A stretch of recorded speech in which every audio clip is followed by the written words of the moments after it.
ಸ್ನೇಹಿತರೆ, welcome to Geetha ಸರಳ ಅಡುಗೆ ಕುಕಿಂಗ್ ಚಾನಲ್. ಇವತ್ತು ನಾವು ತುಂಬ ಸಿಂಪಲ್ ಆದ ಈಸಿ ಮೆಥಡಲ್ಲಿ ಬರೀ ಒಂದೇ ಒಂದು ಇಂಗ್ರೀಡಿಯೆಂಟ್ ಸಹಾಯದಿಂದ ಮಂಗಳೂರು ಕಡೆ ನೀರು ದೋಸೆ ಹೇಗೆ ಮಾಡೋದು ಅನ್ನೋದನ್ನು ತೋರಿಸ್ಕೊಡ್ತಾ ಇದ್ದೀವಿ. ಮಾಡುವ ವಿಧಾನ ಹೇಗೆ ಅನ್ನೋದನ್ನು ತಿಳಿದುಕೊಳ್ಳೋಣ. ಮೊದಲಿಗೆ ಒಂದು ಮೀಡಿಯಮ್ ಗಾತ್ರದ ಬೌಲನ್ನು ತಗೋಬೇಕು. ನಂತರ 1 ಗ್ಲಾಸ್ ಅಕ್ಕಿಯನ್ನು ಬೌಲ್ ಒಳಗಡೆ ಹಾಕ್ಕೊಳ್ಳಿ. ನಂತರ ತಗೊಂಡಿರೋ ಅಕ್ಕಿಯನ್ನು ಚೆನ್ನಾಗಿ ಒಂದು 3 ಟೈಮ್ಸ್ ಅಕ್ಕಿನ ಚೆನ್ನಾಗಿ ತೊಳ್ಕೊಬೇಕು. ಸ್ನೇಹಿತರೆ, ನಾವಿವಾಗ ತೊಗೊಂಡಿರೋಂಥ ಅಕ್ಕಿನ 2ರಿಂದ 3 ಬಾರಿ ಚೆನ್ನಾಗಿ ತೊಳ್ಕೊಂಡಿದ್ದೀವಿ. ಈಗ ನಂತರ ಅಕ್ಕಿ ತೇಲುವ ನೀರು ಅಕ್ಕಿ ಮೇಲೆ ತೇಲಬೇಕು. ಆ ರೀತಿ ನೀರಿನಲ್ಲಿ 4ರಿಂದ 5 ತಾಸು ಅಕ್ಕಿನ ಚೆನ್ನಾಗಿ ನೆನೆಯಕ್ಕೆ ಬಿಡಿ.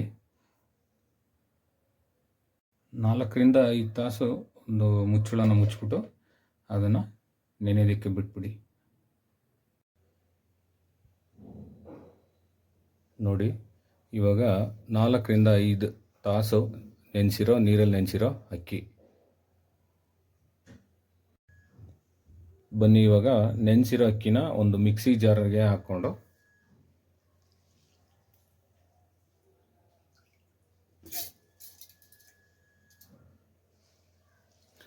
ಸ್ವಲ್ಪನೇ ಹಾಕ್ಕೊಳ್ಳಿ. ಜಾಸ್ತಿ ಹಾಕ್ಕೊಂಡ್ರೆ ಮಿಕ್ಸಿ ಜಾರಲ್ಲಿ ಸ್ವಲ್ಪ ನೀರು ಇರುತ್ತಲ್ವ, ಸೊ ನೀರು ಗ್ರೈಂಡ್ ಆಗೋವಾಗ ಕ್ಯಾಪ್ ಓಪನ್ ಆಗಿಬಿಟ್ಟು ಮತ್ತೆ ಅದು ಎಲ್ಲ ಸಿಡಿದ್ಬಿಡುತ್ತೆ ಆಚೆ ಈಚೆಗೆ. ಜಸ್ಟ್ ಸ್ವಲ್ಪನೇ ನೀವು ಗ್ರೈಂಡ್ರಿಗೆ ಹಾಕ್ಕೊಂಡು ರುಬ್ಕೋಬೇಕು.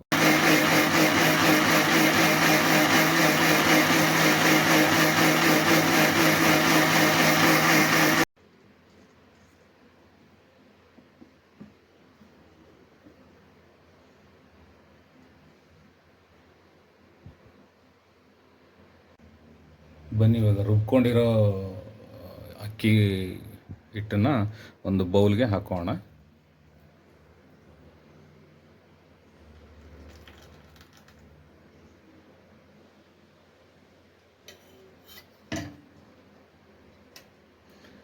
ನೋಡಿ, ನೀವು ರುಬ್ಕೊಂಡಿರೋ ಹಿಟ್ಟು ಈ ಥರ ಸ್ವಲ್ಪ ಕನ್ಸಿಸ್ಟೆನ್ಸಿ ನೀರಾಗಿರಬೇಕು.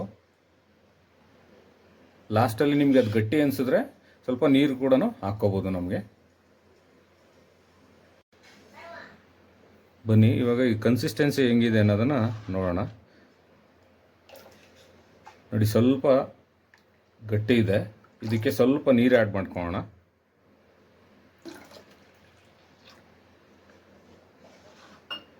ನೀರು ಆ್ಯಡ್ ಮಾಡಿಕೊಂಡು ಸ್ವಲ್ಪ ಚೆನ್ನಾಗಿ ಮಿಕ್ಸ್ ಮಾಡ್ಕೊಳ್ಳಿ. ಎಲ್ಲ ಮಿಕ್ಸ್ ಆಗೋ ಥರ ನೋಡಿ, ಈ ಥರ ಇರಬೇಕು ಕನ್ಸಿಸ್ಟೆನ್ಸಿ ನೀರು. ಸೊ ಬನ್ನಿ, ಇವಾಗ ಹೇಗೆ ದೋಸೆನ ಮಾಡೋದು ಅನ್ನೋದನ್ನು ನೋಡೋಣ. ಸ್ವಲ್ಪ ರುಚಿಗೆ ತಕ್ಕಷ್ಟು ಉಪ್ಪು ಹಾಕ್ಕೊಳ್ಳಿ.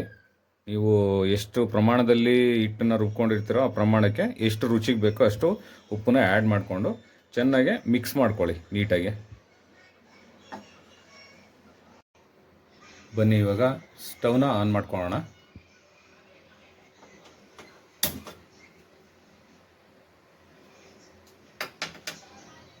ಇವಾಗ ಸ್ಟವ್ ಮೇಲೆ ಒಂದು ತವ, ನಾನ್ ಸ್ಟಿಕ್ ತವ ಆದರೂ ಯೂಸ್ ಮಾಡ್ಬೋದು, ನೀವು ಕ್ಯಾಸ್ಟ್ ಐರನ್ ತವನಾದರೂ ಯೂಸ್ ಮಾಡ್ಬೋದು. ಬೆಟ್ರು ನಾನ್ ಸ್ಟಿಕ್ ತವ ಏನಕ್ಕೆ ಯೂಸ್ ಮಾಡಬೇಕು ಅಂದರೆ ನೀರು ದೋಸೆಗೆ ನಾನ್ ಸ್ಟಿಕ್ ತವ ಚೆನ್ನಾಗಿ ಬರುತ್ತೆ.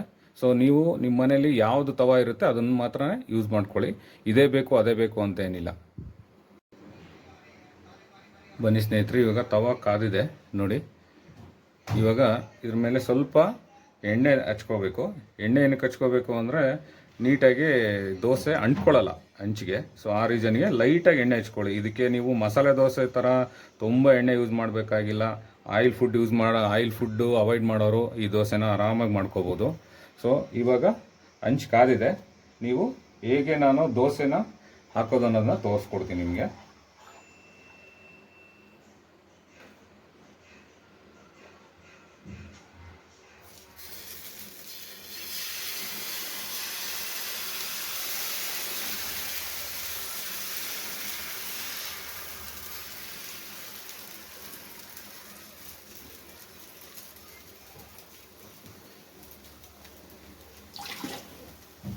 ನೋಡಿ, ಈ ಥರ ದೋಸೆ ಒಂದು ಚಿಕ್ಕ ಕಪ್ನ ಯೂಸ್ ಮಾಡಿ ದೋಸೆ ಹಾಕೋದಕ್ಕೆ. ಸೊ ದೋಸೆ ಹಾಕಿದ್ಮೇಲೆ ನೀವು ಇದನ್ನು ಕ್ಲೋಸ್ ಮಾಡೋದು, ಲಿಡ್ನ ಕ್ಲೋಸ್ ಮಾಡಲೇಬೇಕು ನೀವು. ಏನಕ್ಕೆ ಅಂದರೆ ನೀರು ದೋಸೆ ನೀಟಾಗಿ ನಮಗೆ ತವಾಗೆ ಅಂಟ್ಕೊಳ್ಳಲ್ಲ, ನೀಟಾಗಿ ನಮಗೆ ಕ್ವಾಲಿಟಿ ದೋಸೆ ನಮಗೆ ಬರುತ್ತೆ. ಬನ್ನಿ, ಇವಾಗ ಲಿಡ್ಡು 2ರಿಂದ 3 ನಿಮಿಷ ನೀವು ಕ್ಲೋಸ್ ಮಾಡಿರಬೇಕು. ಸೊ ನೋಡೋಣ ಇವಾಗ ದೋಸೆ ಹೆಂಗೆ ಆಗಿದೆ ಇಲ್ಲ ಅಂತ ಚೆಕ್ ಮಾಡೋಣ. ಲಿಡ್ನ ತೆಗೆಯುವಾಗ ಹುಷಾರು.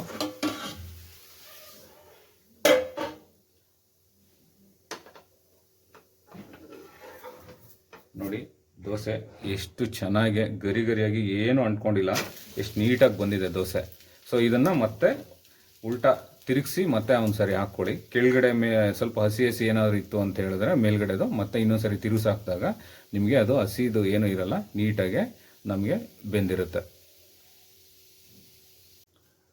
ಬನ್ನಿ, ಇವಾಗ ಒಂದು 2 ಮಿನಿಟ್ಸು ನಾವು ಇದನ್ನು ತಿರುಗಿಸಿ ಹಾಕ್ಕೊಂಡಿದ್ದೀವಲ್ಲ, ಹೆಂಗೆ ಬಂದಿದೆ ಅಂತ ದೋಸೆ ನೋಡೋಣ. ನೋಡಿ ಎಷ್ಟು ಸೂಪರಾಗಿ ಬಂದಿದೆ ದೋಸೆ.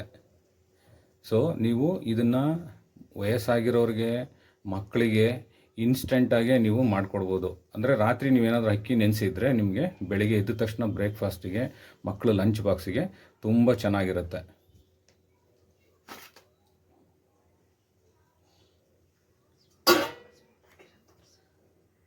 ನೋಡಿ ಎಷ್ಟು ನಿಮಗೆ ಗರಿಯಾಗೂ ಇದೆ, ಸ್ಮೂತಾಗೂ ಇದೆ. ನೋಡಿ, ನೀವು ಸುಮ್ಮನೆ ಹಿಂಗೆ 2 ಬೆರಳಲ್ಲಿ ಹಿಂಗೆ ಕಿತ್ಕೋಬೋದು. 2 ಬೆರಳಲ್ಲಿ ನೀವು ಇದನ್ನು ಅರ್ದ್ಬಿಟ್ಟು ತಿನ್ಬೋದು. ಸೊ ಇದು ನೆಕ್ಸ್ಟು ನಿಮಗೆ ಚಟ್ನಿಗೆ ತುಂಬ ಚೆನ್ನಾಗಿರುತ್ತೆ. ಸೊ ಆ ಚಟ್ನಿ ಹೆಂಗೆ ಮಾಡೋದು ಅನ್ನೋದನ್ನು ನಾವು ಇನ್ನೊಂದು ವೀಡಿಯೋದಲ್ಲಿ ನಿಮಗೆ ತೋರಿಸ್ಕೊಡ್ತೀವಿ.